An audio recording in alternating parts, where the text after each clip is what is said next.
हैं। नाम में तो बड़ी ताकत है। नाम का तो थोड़ी देर का सुमरण भी लाखों जीवों को त्याग देता है। राजा जनक ने एक घड़ी के सत्संग से अनेकों पुरुषों को त्याग दिया था जो नरक में पड़े चिल्ला रहे थे। आप सभी को राधा स्वामी।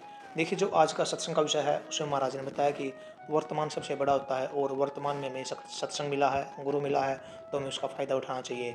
अगर हम गुरु के बताए गए रास्तों पर चलते हैं तो हमारा जीवन किस तरह सार्थक बन जाएगा और किस तरह गुरु हमारी संभाल करेगा, ये सब बातें महाराज ने सत्संग में बताई है। और साथ ही महाराज ने बताया कि अगर हम एक घड़ी का सत्संग भी करते हैं, हम एक घड़ी का नाम जप करते हैं, तो उससे हमारे कर्म किस तरह कट जाते हैं और उस एक घड़ी के सत्संग से हमें क्या क्या फ़ायदा होता है, ये सब बातें महाराज ने सत्संग में बताई है। तो चलिए आपका कीमती समय लेते हुए सत्संग को शुरू करते हैं। कृपया सत्संग को पूरा सुनकर पुण्य भागीदार अवश्य बनिए। राधा स्वामी। ऐसे आपको अनेक उदाहरण मिलेंगे। ना कोई गुरु के पास गया, ना कोई भक्ति के नुक्ते को वो जाने, ना उनको कोई नाम भक्ति मिली और ना ही उनको कोई समझाने वाला या रास्ता दिखाने वाला था। फिर भी जिन्होंने सच्चे मन से प्रभु को याद किया, उन्होंने अपना काम पूरा कर लिया। पूरा काम करने का मतलब क्या है कि आदमी जब सच्चे दिल से पूर्ण वैराग के साथ किसी के साथ दिल लगा लेता है तो उसको दूसरी चीज़ नज़र नहीं आती। दुनियादारी के जितने भी काम करते हैं वो काम है, भक्ति काम नहीं है। भक्ति काम में शामिल नहीं है, ये सब कामों से जुदा है, अलग है, इसीलिए इसका नाम भक्ति है। और भक्ति के लिए कोई युक्ति भी नहीं है। युक्ति से जो करते हैं वो उसको दूसरी तरफ लेके चले जाते हैं। इसीलिए ये धर्मों में बट गए, अलग अलग मजहब उनके बन गए, क्योंकि युक्ति लगा दी उन्होंने। अगर युक्ति नहीं लगाते तो नाम तो एक ही है, प्रभु एक ही है, रास्ता उसका मिलने का एक ही है। सभी ने अगर युक्ति भी लगाई तो भी सिद्धांत तो सबके वही एक हैं। सभी तो कहते हैं कि सत्य का मार्ग अपनाओ, सभी कहते हैं जीव हिंसा ना करो, सभी कहते हैं कि प्रभु को याद रखो, सभी कहते हैं अपनी मेहनत और अपने काम में तुम पूर्ण विश्वास और यकीन के साथ करोगे तो प्रभु तुम्हें उसी में बरकत देगा। किसी में भी अलग नियम एक भी नहीं है। कोई इजाज़त नहीं देता कोई मांस भक्षण करो, मदिरा पान करो, कोई निकम्मे दूसरे काम करो, नहीं। सब कहते हैं जितने भी भलाई के, सच्चाई के, दूसरे के हित के, परोपकार के जितने भी अच्छे काम हैं वो तुम करते हो, प्रभु के दरबार में उन्हीं कामों को भक्ति के रूप में गिना जाता है। अब उसके लिए कोई तरीका युक्ति नहीं है।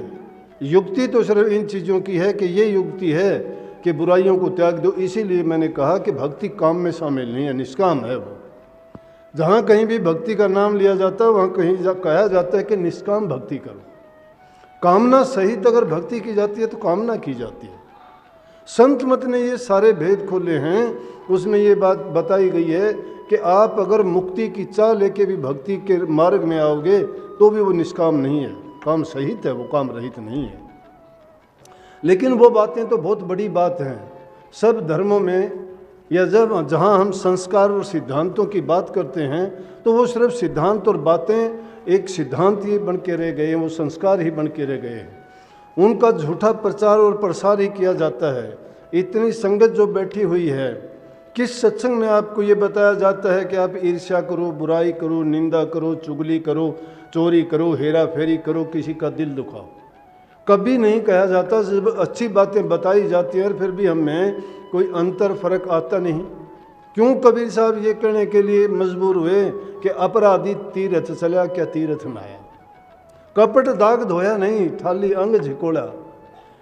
अपराधी आदमी कहने का मतलब वो तो एक तीर्थ की बात है। ये सबसे बड़ा तीर्थ है सत्संग। तो इस तीर्थ पे तुम आते हो, तुम्हें अच्छी बात बताई जाती है और तुम यहाँ आने के बाद में भी अगर कपट के दाग नहीं धोते हो तो क्या सीखे सत्संग में आके? सत्संग आपको क्या दे देगा जब कोई बदलाव आप में नहीं आया है? जो पुरानी परिपाटी बनी हुई थी, जिन चीज़ों में हम पहले भी फंसे हुए थे, उनसे भी अपनी गर्दन नहीं निकलवा पाए हैं और फिर डींग मारते हैं कि हम भक्ति करते हैं, हम ध्यान करते हैं, हम नाम का सुमरण करते हैं। नाम में तो बड़ी ताकत है। नाम का तो थोड़ी देर का सुमरण भी लाखों जीवों को त्याग देता है।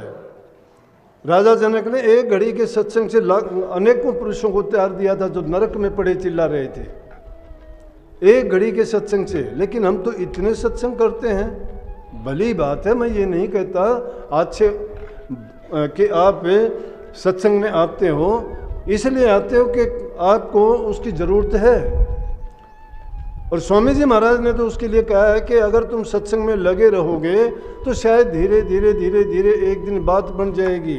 लेकिन हमें तो बहुत दिन हो गए सत्संग करते हुए, सत्संग में आते हुए, क्यों नहीं हुआ ऐसा? ऐसा इसलिए नहीं हुआ कि सत्संगियों से हेल मेल हमारा कम है, दुनियादारों से उनसे हमारा मेल जोल ज़्यादा है। जो आसानी से रस और आनंद देने वाली चीज़ें हैं वो दुनियादारी में मिलती हैं, वो झूठी दुकान पे मिलती हैं। सच्चाई की दुकान पे जो चीज़ मिलती है वो बड़ी कष्टदायक है।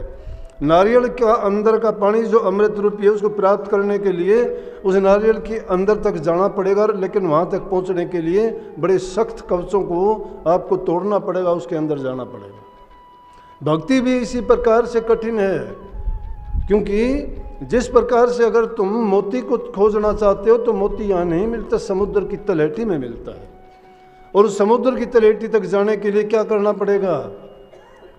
समुद्र की तलहटी में वही जा सकता है कि जो कोई मरजीवा हो, जिसको अपनी जान की परवाह नहीं है। ये भक्ति की बाजी भी ऐसी ही लगानी पड़ती है। इसमें तन मन और धन तीनों चीज़ों को अर्पण करने के बाद में अपना आपा त्यागना और खोना पड़ता है। यह अपना आपा त्यागना नहीं, हम तो इज्जत के लिए, मान के लिए, बढ़ाई के लिए बड़पन में डूब गए। सब बड़पन में डूब गए। बड़ा तो वो होता है जो बड़े काम करता है। किसी को एक टाइम की रोटी दे के तुम कोई धर्मात्मा थोड़े बन जाते हो। एक टाइम का पेट भर दोगे किसी को अगर 2 रोटी खिला भी दी तो। लेकिन उसको रोटी कमाने का तरीका क्यों नहीं बताते हो? सारी जिंदगी भर अपना पेट भरेगा। एक बार के किसी के पेट भरने से कोई दान पुण्य नहीं हो जाता, धर्म नहीं हो जाता। उसको वो तरीका और नुक्ता दो जिसके लिए वो सारी उम्र अपना कमा के खाना सीख जाए और उसका खुद का भी कल्याण और दूसरों के भी कल्याण के योग्य हो। परंतु नहीं चाहते हम ऐसा। जिस दुनिया में, जिस देश में हम रहते हैं, ये काल और माया का देश है। यहाँ आने के बाद में सबकी बुद्धि घूम जाती है, ज्ञान विवेक विचार छोड़ देते हैं सब। कुछ समय के लिए हमें असर होता है, थोड़े भीगते हैं, बाहर जाते ही सूख जाते हैं, असर नहीं होता। कुछ समय के लिए तो ये होता है कि हमें ऐसा करना चाहिए, लेकिन कर क्यों नहीं पाते? कर इसलिए नहीं पाते कि हमारी संगति अच्छी नहीं है। अगर संगति अच्छी हो तो कितना अच्छा एक भूंड और भंवरे का उदाहरण है। एक भूंड और भंवरे की दोस्ती होगी। एक भंवरे ने देखा कि एक भूंड गोबर के ऊपर बैठा हुआ है और गोबर के ऊपर बैठे हुए भंवरे को तरस आया कि बेचारा गंदगी में जीता है। लेकिन जब दोस्ती होगी तो दोस्ती में तो भूंड ने भंवरे को निमंत्रण दे दिया। उसके पास गया, जाके देखता है भंवरे ने वो गोबर पे बैठा है, उसके पास क्या था? भंवरा जब आया तो चारों तरफ उसने गोबर के ढेर लगा दिए अनेक प्रकार के। भंवरे ने जब देखा, उसने बेचारे ने अपना नाक सिकोड़ लिया, बदबू के मारे तंग और परेशान हो गया। जितने समय वहाँ रहा वो बहुत दुखी रहा। लेकिन उसके बाद उसने कहा कि एक दिन मित्र मेरे पास भी आना, आपको मैं दिखाऊंगा। ये संगति का असर है। क्योंकि भूंड के पास होता क्या है? भूंड का उसका कर्म, उसकी दिनचर्या और उसके सारे विचार और ख्यालात उस गंदगी को ढोने में, गंदगी के करने में, उसके बाद गंदगी के सिवाय है नहीं तो दूसरी अच्छी चीज़ क्या देगा? ये दुनियादारी का मेला भी ऐसा ही है। जिस काल देश में हम रहते हैं वह माया का खेल है और वहाँ जो है इंसान की बुद्धि को भ्रमित करने के अलावा और कुछ भी नहीं है। क्यों नहीं है? कि जो भूंड रूपी काल है उसने ऐसी रचना रची है। लेकिन जब भंवरे ने कहा उसको कि एक दिन मित्र मेरे पास आना कि मैं भी आपको दिखाना चाहता हूँ मैं कहाँ रहता हूँ। भंवरा तो बाग बगीचों में रहता है, वो फूलों में रहता है जहाँ खुशबू ही खुशबू होती है। और वो पूरा दिन कहीं एक जगह नहीं, अलग अलग अपने गीत गाता रहता है और एक फूल से दूसरे फूल पे अलग अलग उनकी सुगंध लेता है, मस्त और मगन रहता है। क्योंकि उनके सुनने से उसकी बुद्धि खराब नहीं होती, उसको मस्ती आती है, खुशी मिलती है। तो एक जगह नहीं टिकता, अनेक प्रकार के वो रंग रासों में बड़ा मस्त रहता है।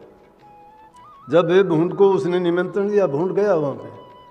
भूंड तो क्या था, उसने कभी देखा था नहीं, एक ही फूल पे जाके बैठ गया, मस्त हो गया। उसी की खुशबू में उसको तो वही नींद आ गई। उसको पता ही नहीं, होश ही नहीं रहा मैं कहाँ हूँ। भले पुरुषों की संगति ऐसी है, ये सत्संग है।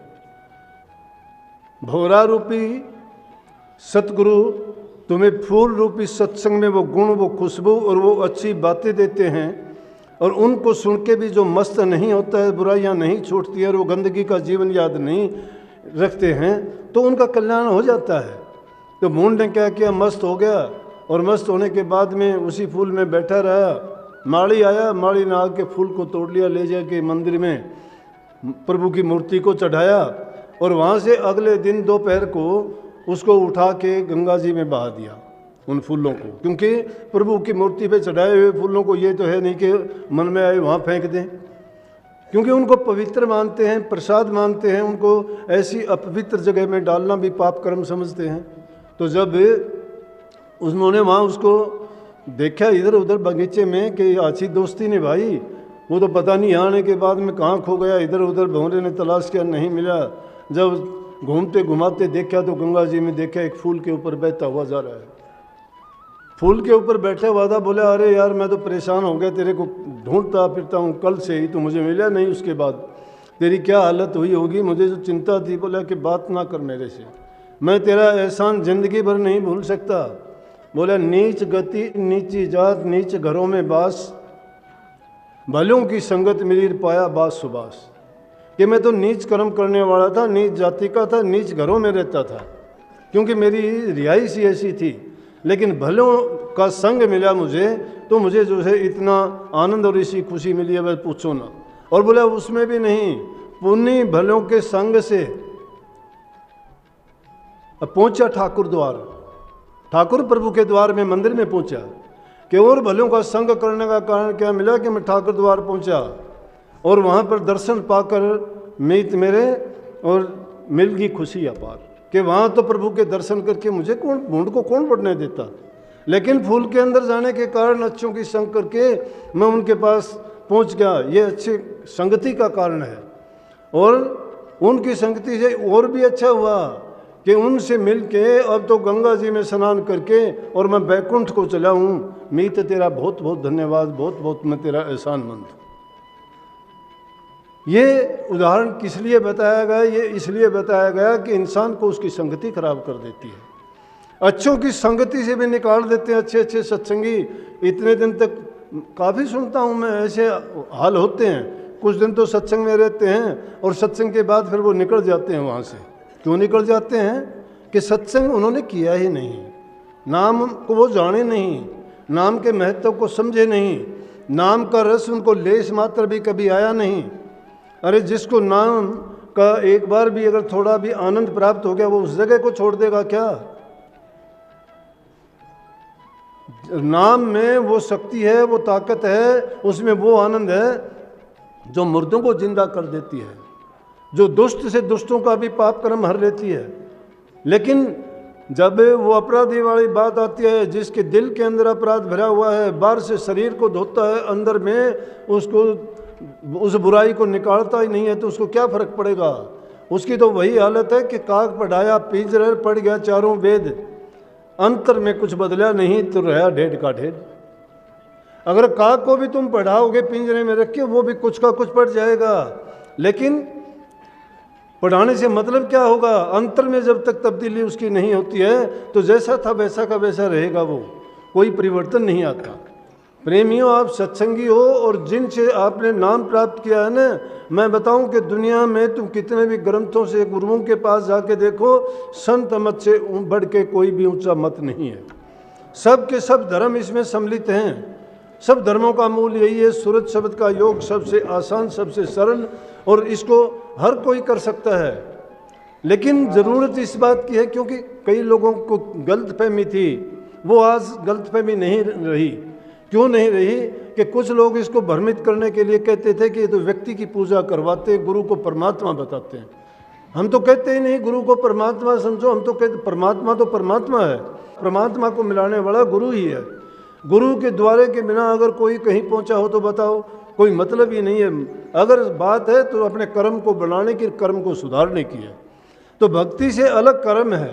कर्म जो इंसान कोई भी कर्म करता है उसको अपना कर्म भोगना पड़ेगा, उस कर्म से बच नहीं सकता।